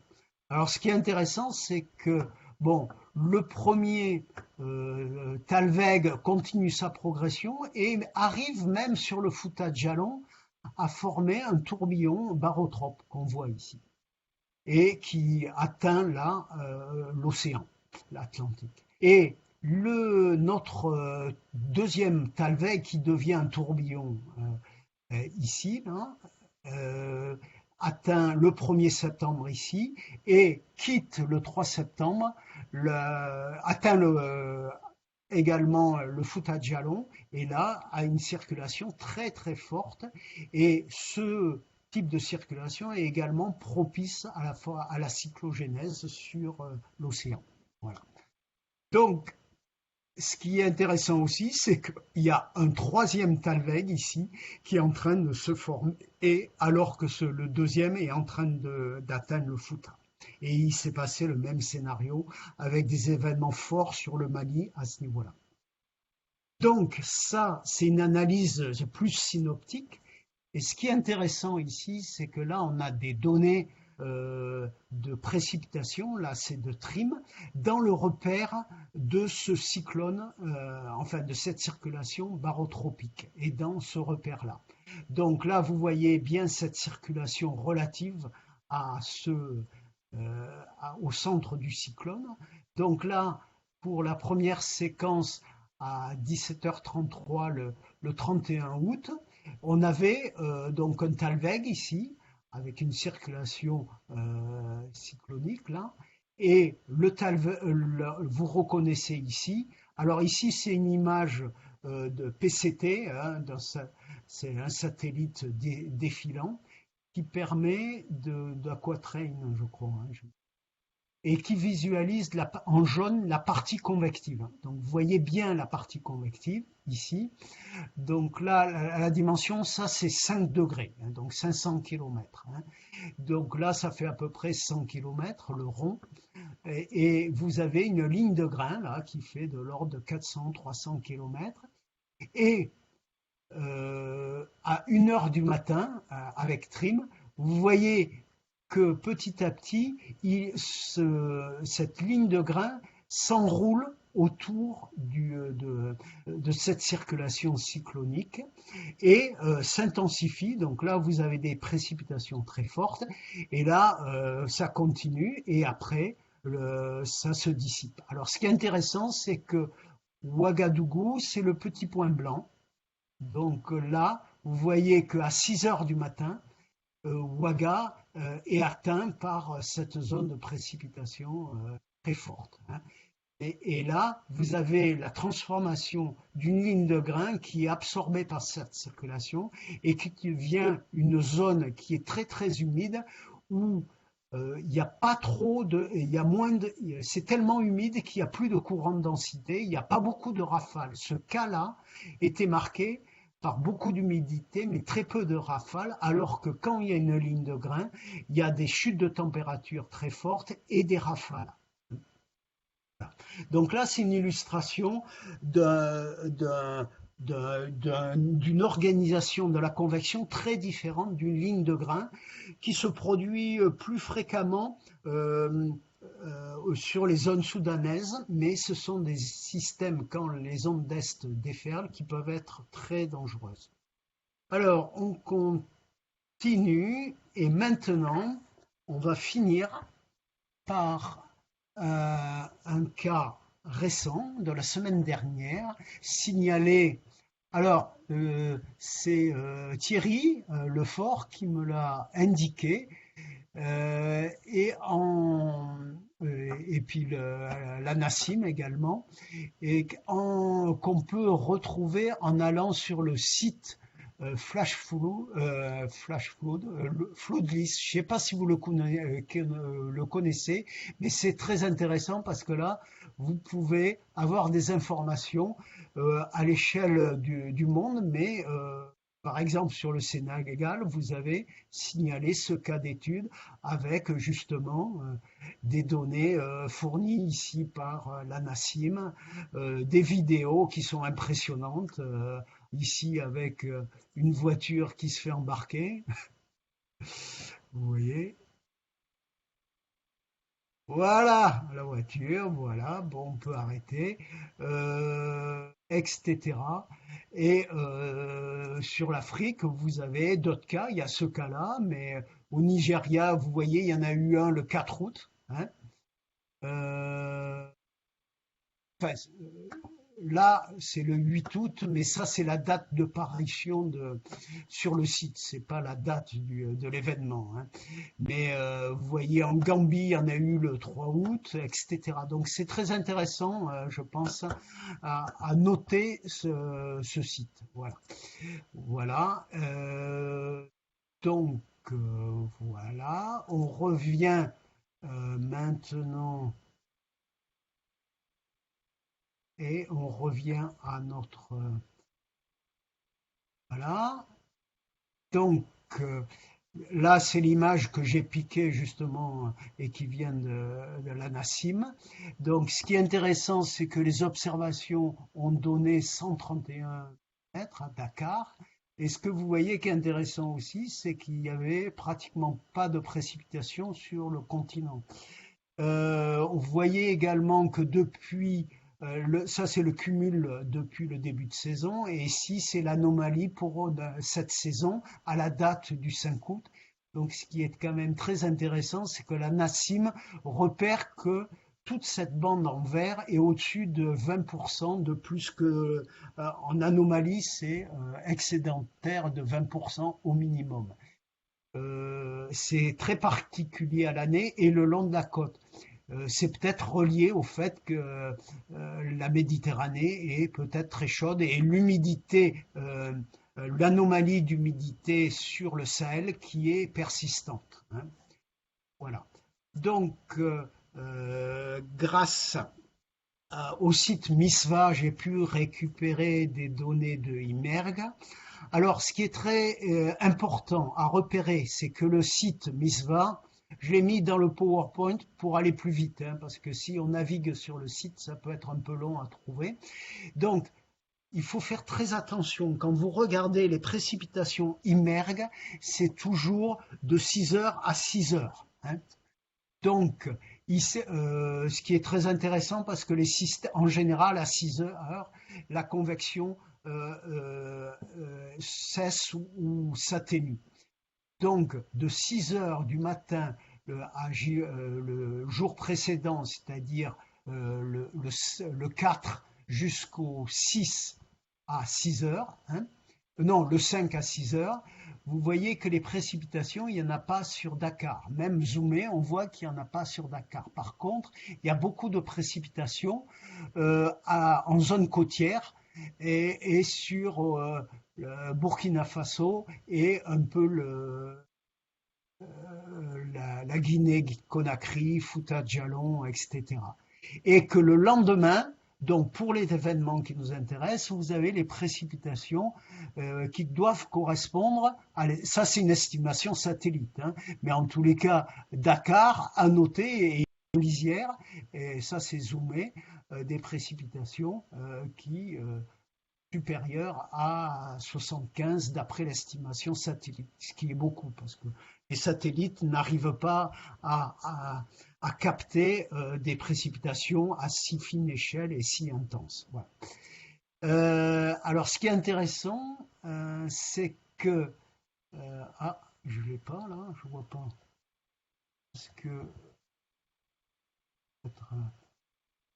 alors, ce qui est intéressant, c'est que de regarder la WASA, et quand on regarde la WASA, alors là, vous avez la veille, le 4, 6 heures du matin et 18 heures, ce sont que des analyses faites par le 6MF, et le lendemain, le jour de l'événement. Et l'événement s'est produit entre 6 heures et 22 heures, hein, avec le plus fort dans l'après-midi. Alors, ce que vous voyez ici, c'est que ce cas, bon, donc là, ça correspond à l'événement à peu près, hein, le jour de l'événement. C'est que, en fait, le Talweg le plus proche, noté par le 6NF, c'est l'onde est 14. Là, vous voyez. Donc, le système s'est formé à l'avant et bien à l'avant de l'onde 14. Donc, c'est d'où la difficulté à prévoir. Par contre, le 6MF notait un, un tourbillon à 600, un Talweg à 600, mais pas caractérisé comme une onde est. Vous le voyez, et le voyez depuis un certain temps. Hein. On le voit, mettons, là arriver, et un flux de mousson très fort sur la Guinée, hein, qui alimente, et visiblement à 18 heures la veille, il y a couplage entre ce flux de mousson et ce talweg. Voilà. Et également, vous voyez que le djé d'Est africain, qui est juste au nord de Dakar, était très fort. Voilà, vous voyez là. On avait parlé au briefing précédent. Et au moment de l'événement, vous voyez que le djé qui est en train de partir est très très fort. Ça veut dire qu'il y a quand même il y a du tourbillon à ce niveau-là. Mais visiblement, il s'est passé quelque chose entre en zone côtière avec une amplification d'un tourbillon en zone côtière lié à la convection très active la veille, à un flux de mousson très fort et un couplage après un merging avec ce talweg de mousson, ce talweg à 600 hectopascal. Voilà. Mais vous voyez, parce que vous voyez que la poussée de mousson, elle est forte puisqu'il y a le fit qui est remonté quand même assez loin. Alors ici, vous avez image satellite, animation, c'est Papa qui me les a fournis. Hein. Donc vous voyez, c'est intéressant. Donc vous voyez qu'en fait, il y a un peu de convection là, ce qui nous intéresse, mais c'est très ponctuel que la majorité de la convection a lieu le 5 plutôt sur l'océan. Voilà. Et là, vous voyez la convection associée à l'onde d'Est 14. Voilà. Vous avez la même chose avec un seuil en précipitation, je crois. C'est l'infrarouge qui doit être seuillé et qui confirme que Dakar a été en plein dessus, mais vraiment sur un fil. Hein, ça, voilà. C'est très ponctuel. Voilà. Je suis embêté parce que y avait un commentaire. Je vais aller plus loin. Ah, je l'ai pas là. Il y avait un commentaire que j'ai pas gardé de Papa qui disait que les précipitations avaient eu lieu à partir de 6 heures jusqu'à 22 heures, mais que le gros des précipitations s'est passé dans l'après-midi. Il pourra compléter, hein, puisqu'il vient de m'envoyer un message juste avant là. Alors, si on regarde les produits MISVA, PW. Alors PW, vous avez sur Dakar, vous voyez que effectivement le PW supérieur à 58, hein, bien supérieur à la climato. Hein. Attendez. Ah, voilà, le trait, je ne me souviens plus. Hop, là, voilà. Voilà. Alors là, vous avez, normalement, ça doit être le 5. Voilà, le 5 est ici. Non, c'est le 2 ici, et ça, c'est le 8. Donc ici, vous avez le 5.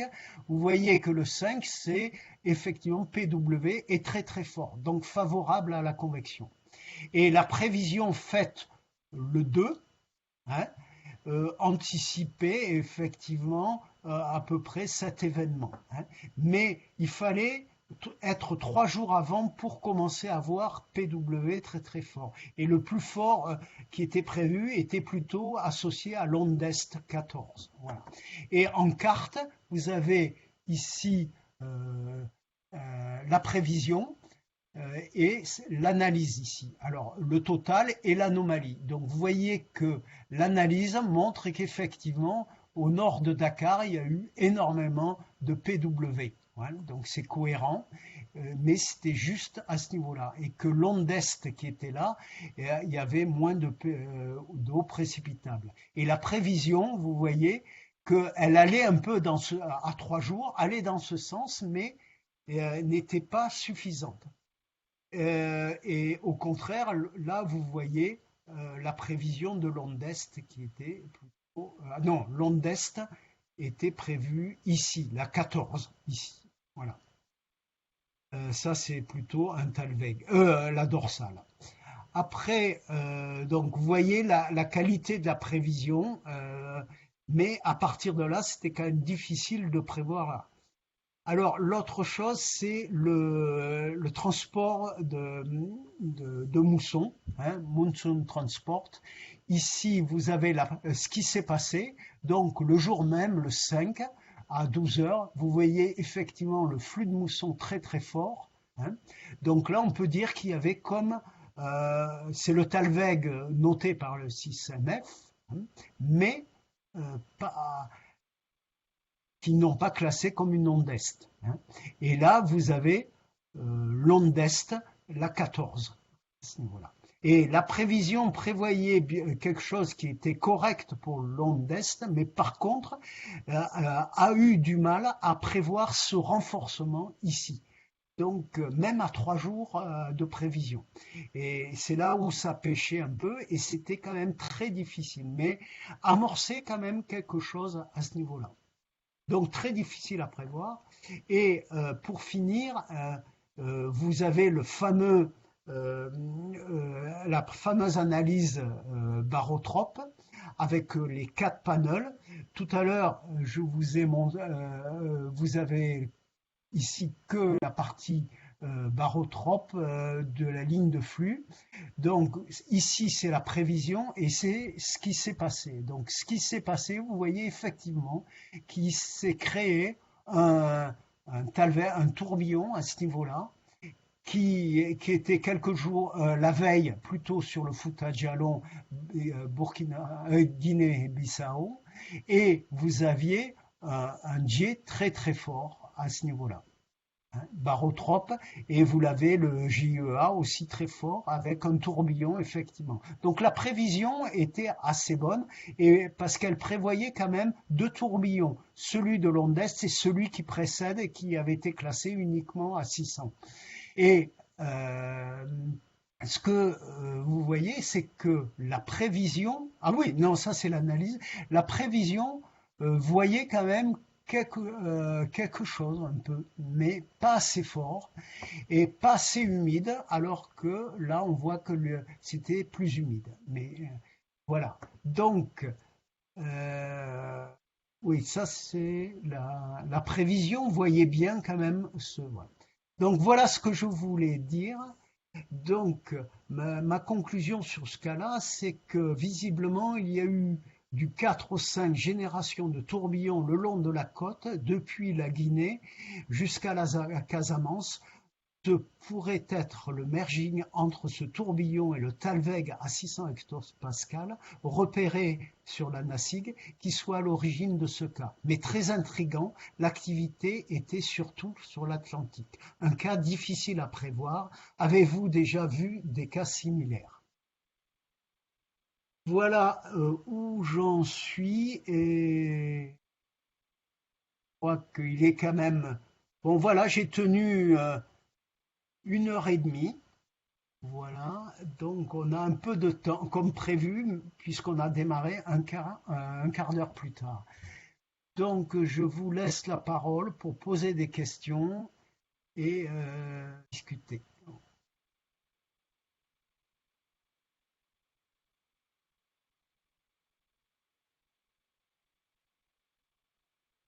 Bonjour, Bonjour.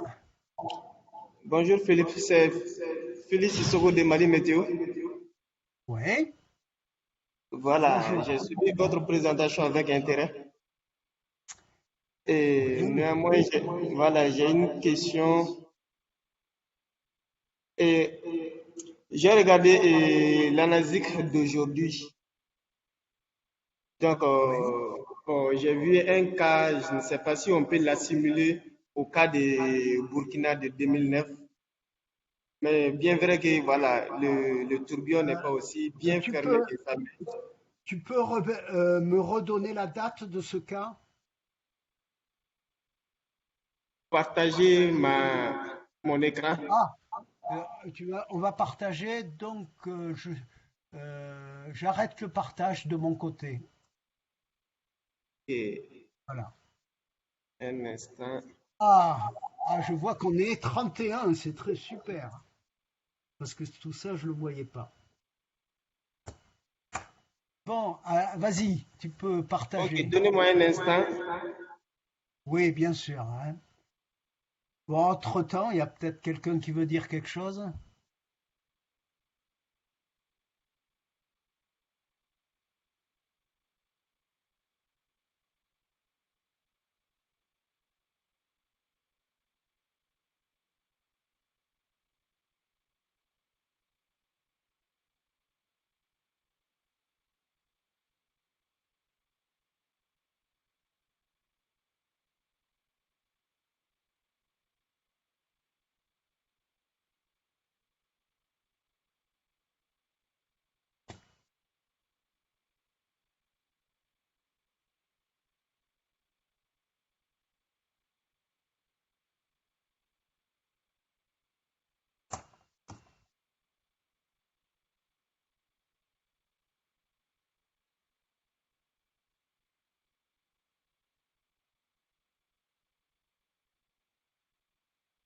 Excusez pour partager l'écran, est-ce que vous pouvez m'aider? Euh, ben, moi, je ne sais pas le faire. Quelqu'un peut l'aider? Peut-être Florence qui est plus, si Florence est encore là.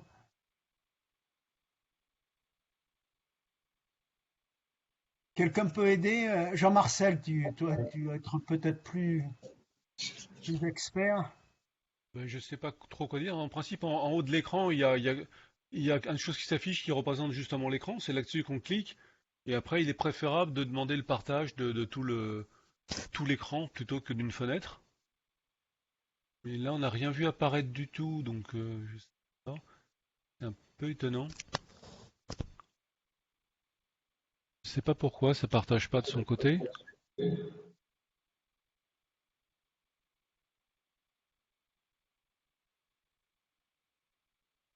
Ah,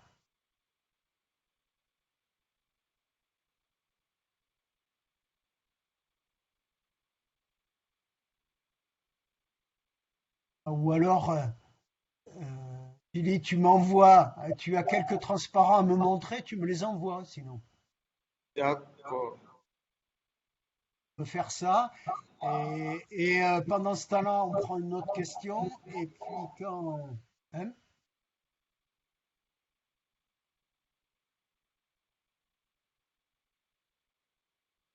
on peut faire ça, Philippe? Oui, Tu fais d'accord. ça? Ben, par contre, ouais, il faut que tu actives ta caméra, Philippe, hein. Ah, ok. Même si tu partages.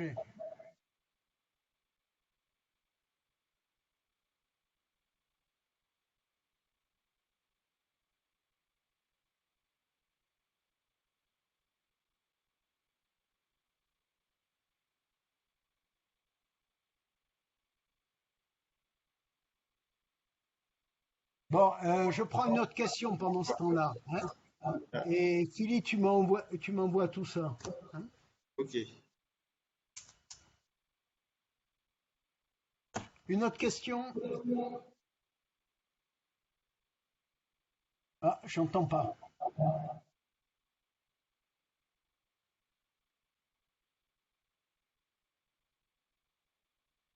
Qui c'est qui...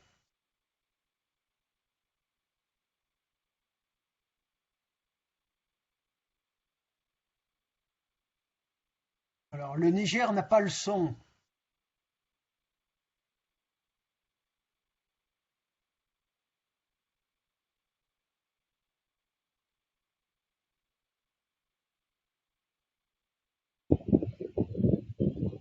Bonsoir Philippe, on a le son. C'est un Ah, ancien message. d'accord. Ok. Et d'accord. Alors, des questions. Qui a des questions là?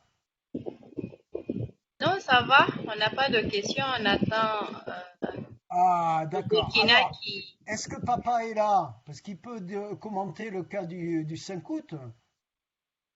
Là, on est au Niger, papa c'est au Sénégal. Oui, vous, Papa, c'est le tu Niger. nous entends? Ouais. Ah, voilà.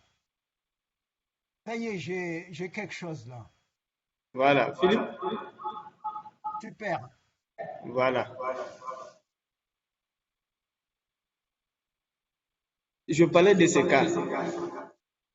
Donc, on voit que le vortex là est vraiment, il est énorme. Donc, Alors, ça, c'est quand? ça c'est prévu pour ce soir, je dirais 0 heure. Et disons le Pour ce 15. soir. Non, pas pour ce D'accord. soir. Le 15. Ouais, c'est énorme. Voilà. Alors, ça, c'est une prévision à 96 heures. Oui. Et elle est faite. Alors, ouais, ouais. Alors, voilà. Euh, attends, ces troubles là, qu'est-ce qui se passe? Pourquoi ces troubles? Voilà. Alors, initialisation, c'est le 11 aujourd'hui. Hein. Oui. Aujourd'hui, euh, ben, l'analyse est énorme. Il y a un système énorme là. Hein. Oui, oui. Et alors, ouais, là, ça devrait. Et vous avez l'image. C'est même pas une prévision. Actuellement, ça concerne le Niger là actuellement. Oui. Ouais. On pourrait grossir pour qu'on voit mieux et descendre pour voir ce qui va se passer. C'est un système qui va aller vers le nord après. Voilà, comme ça. Et après, tu pourras glisser. Oui, donc c'est un système qui est au 4 Est, donc qui est sur le Niger. Hein, et là, après, c'est énorme. Hein. Alors, vraiment énorme. Hein, le truc est là. Et vous avez l'image satellite pour voir qu'est-ce qui se passe actuellement. Oui.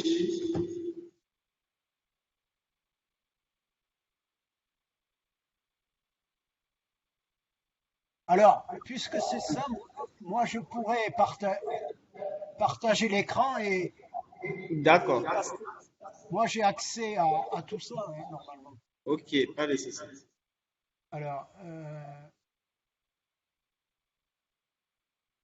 Je vais arrêter de partager. oui, arrêtez le partage. Ok. Voilà. Et moi, je passe.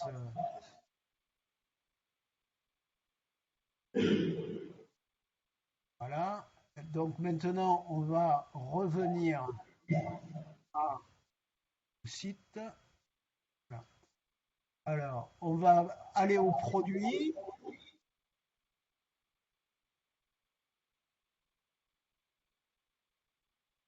Ah,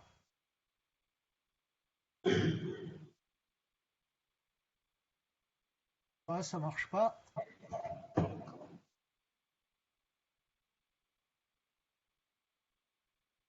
Voilà.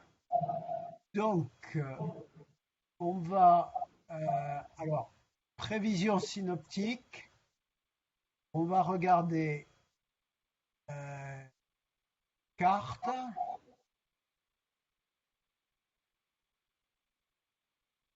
Et oui, voilà. Donc, low level jet, low level diagnostic. Voilà, on est là. C'est ça? Oui.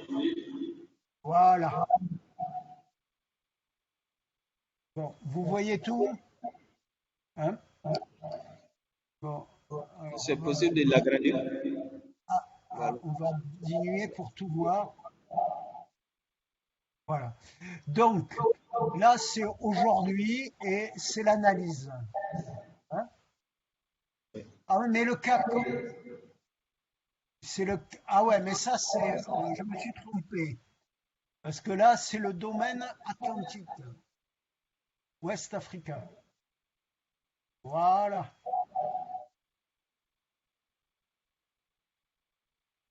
Mais aujourd'hui,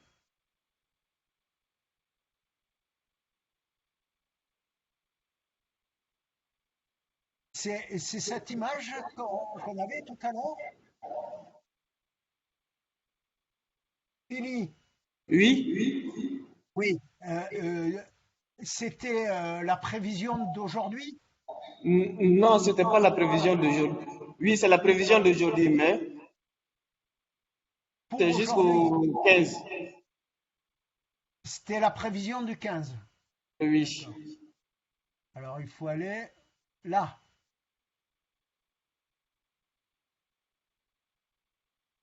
Non, c'est la Le prévision 15. d'aujourd'hui. Oui. La prévision d'aujourd'hui, mais faite D'aujourd'hui, oui. Voilà. aujourd'hui. Oui. Je ne comprends pas. Mais ça concerne du 15 au 16 de ce mois. Au 16 de ce mois. Oui. Ah, pour le 16. Voilà, le 15 et le 16 de ce mois. Ah, d'accord. Ok, ben, j'y étais tout à l'heure.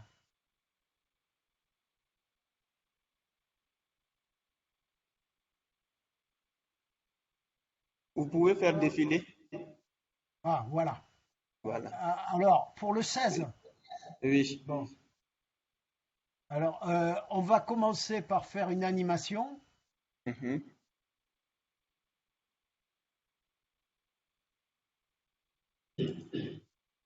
Voilà. Donc là, on voit bien le truc. Hein. Donc, on va y revenir pas à pas. Allez, on y va. Alors, toc. Pour l'instant, il y a. Alors, ce qu'on voit déjà là, c'est que aujourd'hui, on voit l'AEJ, il est ici. Hein. Donc, il y a un noyau et il y a beaucoup de tourbillons à ce niveau-là. Hein. Voilà. Et on voit qu'il y a du cisaillement aussi. Hein. Et il y a de l'humidité. Donc là, bon, on s'attend à des lignes de grains à ce niveau-là, hein, à peu près. Après, on continue. Alors, il y a un tourbillon ici pour l'instant. Hein. On avance.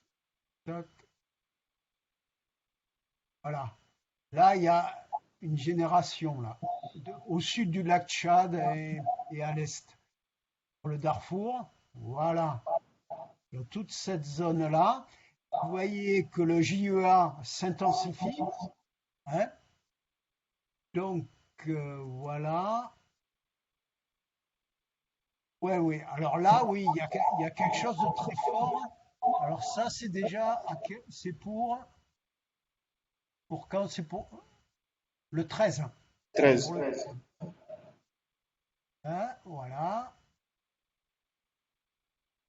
Et donc, normalement, tout ce qu'il faut pour que. Et dans les basses couches, vous voyez aussi. Hein, il y a un flux de mousson très très fort. Donc, ça devrait être un événement fort. Hein. Alors, il faut faire attention D'accord. c'est très très fort. Hein. Alors, il faut faire attention parce que le CEP a tendance à exagérer. Non, en tout cas, alors là, on est le 15. Hein, très fort. Oui, oui. Ça fait un événement qui peut être très très fort. Alors, ce qu'on va faire, on va regarder la même chose. Oui, là, il y a une onde est, hein, très très forte, avec du cisaillement, des lignes de grains devant, il devrait y avoir, et derrière. Ah ouais, ouais, c'est très très fort. Alors, je sais pas si on va voir un 6. C'est le 16, hein. Voilà. Et après, ça va vers un autre. Mais ça fait un gros flux de mousson à ce niveau-là, sur la côte qui devrait créer pas mal de précipitations sur le Fouta-Djallon, Conakry, Guinée-Bissau, l'ouest, l'est du Sénégal. Enfin, ça devrait être fort, hein, ça. Voilà. Et vous voyez qu'en parallèle, c'est très fort également le jet à, à l'est. Ça remonte. Alors, ce que je vous propose, c'est Oui. qu'on regarde sur le site notre produit. Donc, on peut regarder. euh,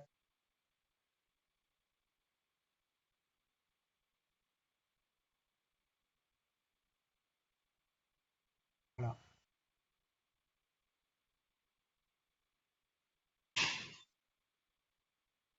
C'est une situation très très intéressante parce que vous voyez un flux du sud très. Voilà, voilà. Bon, là, c'est aujourd'hui. Il y a un flux sur et c'est un flux très fort à l'est, hein, avec couplé à une mousson, un flux d'armature. Faut couper un micro là pour éviter un problème. Euh, donc vous voyez que là, c'est une zone où il devrait y avoir de la genèse d'onde est. Et si on fait l'animation, voilà, et vous avez un très fort, voilà, un système très très fort, et couplé avec ce qui se passe. Donc il faut surveiller. Vous voyez que le MT, là, ce diagnostic, il faudra vérifier que la prévision confirme ce scénario. Mais vous voyez, flux de nord très fort là, hop, ça devrait être très très fort là au niveau du Mali, hein.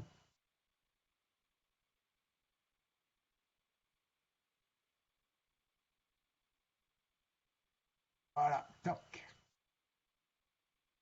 Et après, on peut regarder un autre diagnostic, c'est PW. Alors, PW.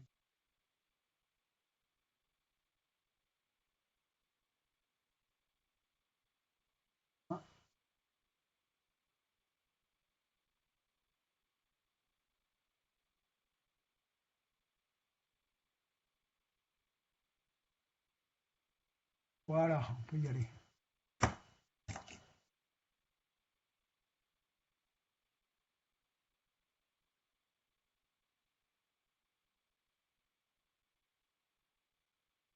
Super anomalie qui va aller vers le Maroc, même le Maroc, Mauritanie, Maroc.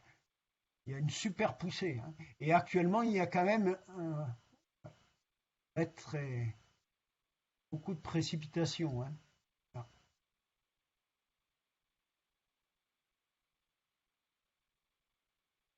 Une onde est là qui se déplace là. Et par contre, très sec, la petite saison sèche sur le golfe de Guinée et sur les zones côtières vont être très importantes, hein. Pas à pas.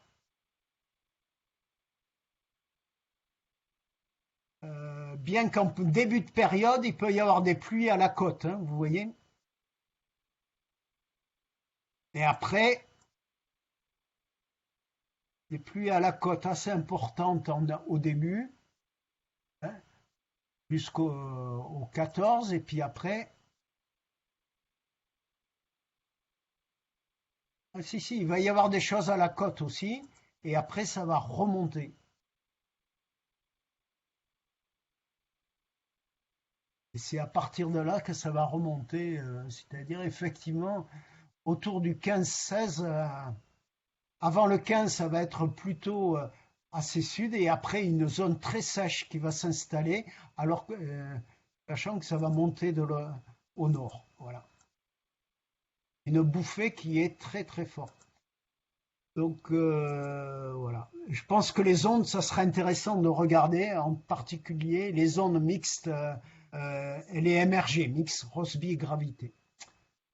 Voilà. Donc c'est un cas intéressant cette semaine. Hein. On n'a pas fait le briefing de mardi, mais je crois qu'il va falloir se méfier. Ça va être une semaine active, mais qui était prévue il y a 15 jours hein, déjà. Enfin, en intra-saisonnier, le briefing du 2 indiquait quand même une tendance à avoir une semaine 2 active. Voilà. Bon, donc à surveiller à partir du 16 particulièrement, et avant le 16 près de la côte. D'autres questions?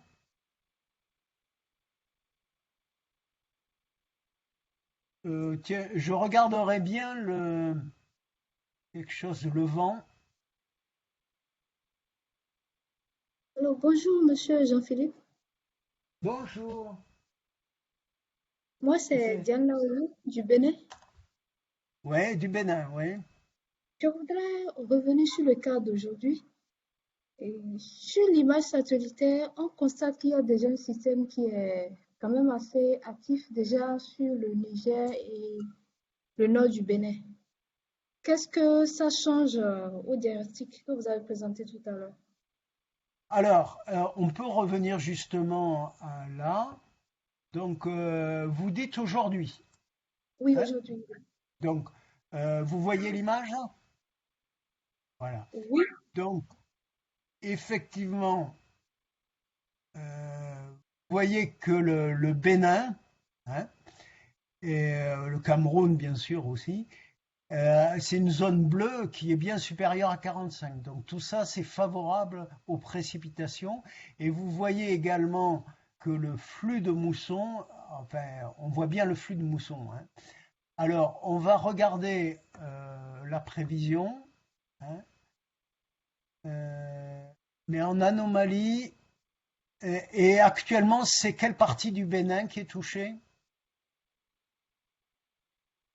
Allô? le nord-est. Le nord-est. Nord-est. Ouais. Oui, nord-est. Donc il y a une anomalie à ce niveau-là, et d'après, ouais. Bon, ben c'est une zone qui est assez humide. On va voir comment ça évolue, hein, parce que ah, vous voyez que ça gagne. Là, c'est à 12 heures, donc c'est maintenant. Et ça va, ouais. Et ça va rester actif tout ça.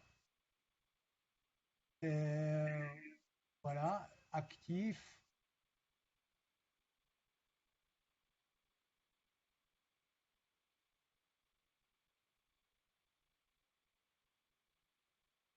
Reste actif pendant quelques jours. Hein.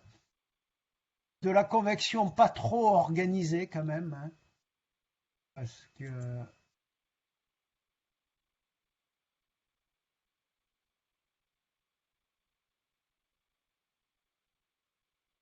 donc ça se calme. Oui, qu'est-ce que vous dites?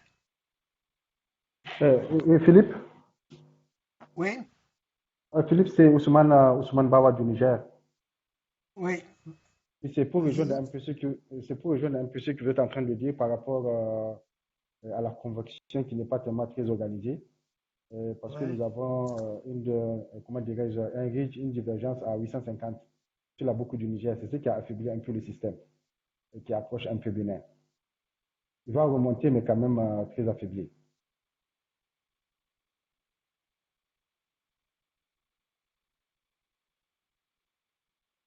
Bon, d'autres questions?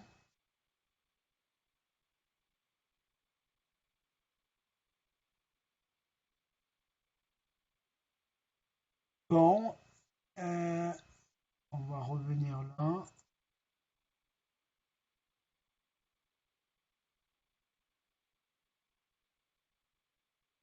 Bon, il y a encore beaucoup de monde. Il y a plus de questions posées ou commentaires. Euh, sur,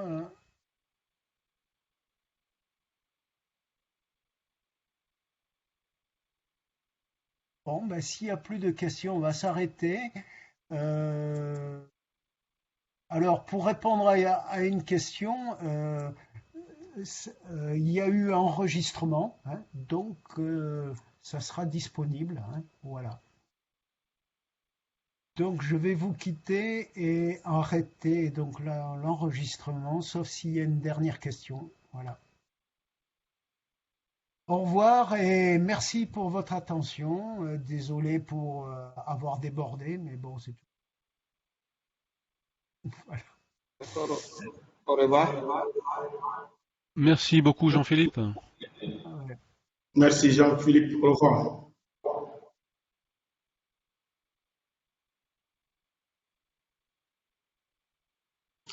Merci Jean-Philippe.